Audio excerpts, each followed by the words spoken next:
A heavy thunderclap broke the deep sleep within my head so that I aroused myself, as would a person who is waked by force, and standing up erect, my rested eyes, I moved around, and with a steady gaze I looked about to know where I might be.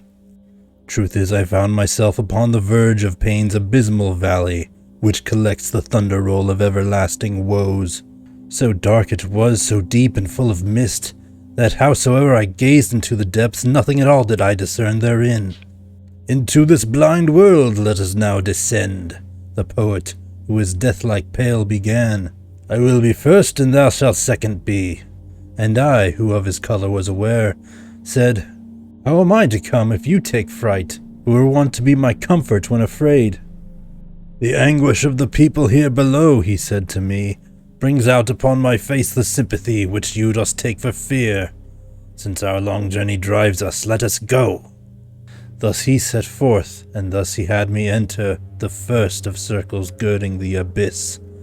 Therein, as far as one could judge by listening, there was no lamentation, saving sighs which caused a trembling in the eternal air, and this came from the grief devoid of torture felt by the throngs, which many were and great, of infants and of women and of men. Dost not ask what spirits these are whom you seest here?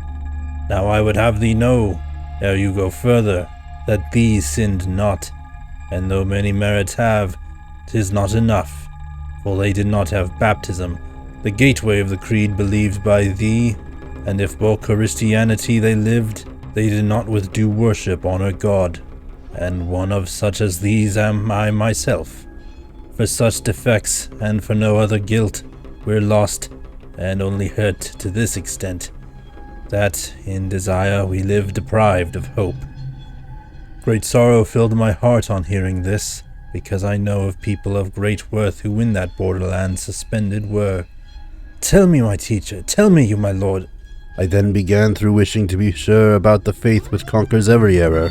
Came any ever by his own deserts, or by another's hence, who then was blessed? And he who understood my covert speech replied, To this condition I was come, but newly, when I saw a mighty one come here, crowned with the sign of victory. From hence he drew the earliest parent's shade, and of his son Abel, and of Noah, and Moses the lawgiver and obedient, Abram the patriarch, and David the king, Israel with both his father and his sons, and Rachel too, for whom he did so much, and many others, and he made them blessed.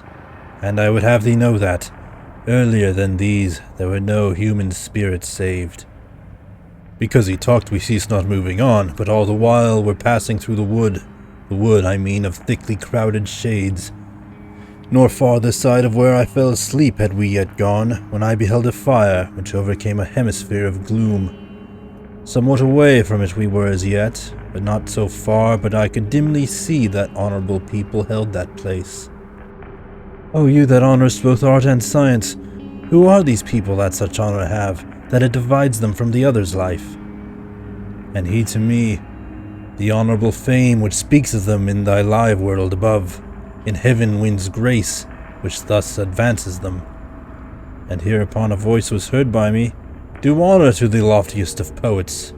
His shade which had departed now returns. And when the voice had ceased and was at rest, 4 mighty shades I saw approaching us. Their looks were neither sorrowful nor glad. My kindly teacher then began to say, Look at the one who comes with sword in hand. Before the 3, as if their lord he were. Homer he is, the sovereign poet, Horace, the satirist, and the one that cometh next, the 3rd is Ovid, Lucan is the last.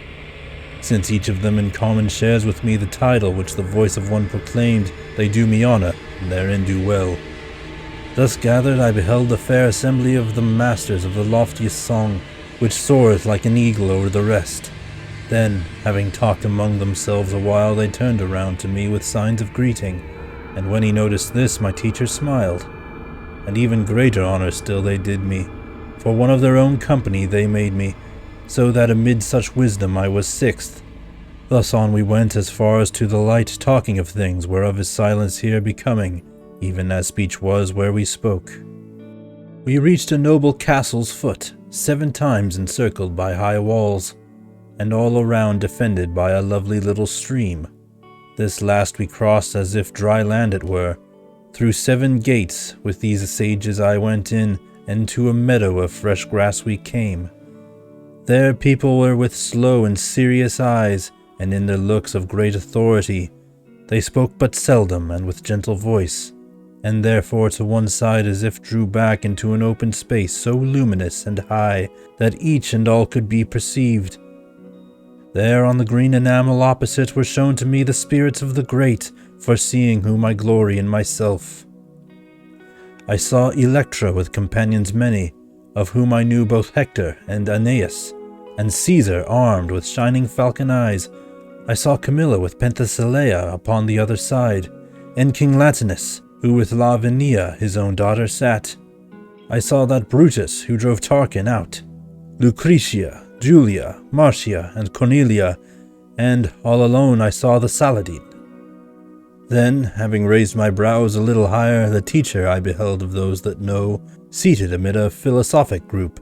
They all look up to him, all honor him, where Socrates and Plato I beheld, who nearer than the rest are at his side, Democritus, who thinks the world chance-born, Diogenes, Anaxagoras and Thales, Empedocles, Heraclitus, and Zeno. Of qualities I saw the good collector, Dioscorus I mean, Orpheus I saw, Tully and Livy, and moral Seneca, Euclid the geometer, Ptolemy, Hippocrates, Avicenna, Galen, Averroes, who made the famous comment. I cannot speak of all of them in full because my long theme drives me on so fast that oft my words fall short of what I did. The 6-fold band now dwindles down to 2. My guide leads me by a different path out of the calm into the trembling air, and to a place I come where naught gives light.